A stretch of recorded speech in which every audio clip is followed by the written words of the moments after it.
С первого года школа-интернат заняла свое особое место в системе образования Башкирского Зауралья. В развитии и укреплении материальной базы школы-интерната, повышении качества обучения и воспитания детей огромный вклад внесли десятки учителей. Среди них и такие личности, как Мидхат Дашкин, Емлиха Ентилин, Мигдан Музипов, Максуда Биишева, Азгат Мутаев. Гости, приглашенные на открытие мемориальной доски, ветераны просвещения, родственники учителей-фронтовиков поделились своими воспоминаниями. Особенно много приятных слов было сказано про первого директора школы Азгата Сабирьяновича Мутаева.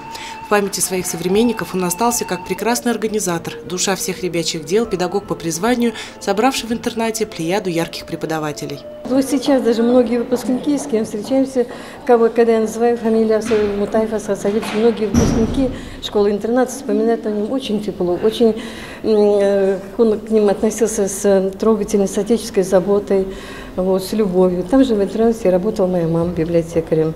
Вот они утром уходили на работу и только поздно вечером приходили. Вот. Проблемы выбора профессии как таковой у меня не было, потому что у меня передо мной был выбор, передо мной была история,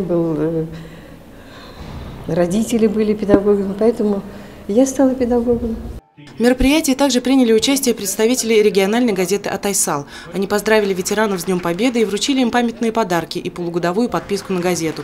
К тому же в этот день издание совместно с гимназией-интернатом провели акцию «9 елей к 9 мая». Так во дворе учебного заведения появилась аллея из хвойных деревьев. Лин Полянская, Гульхамитова, Радмир Сингулов, телекомпания СТВ.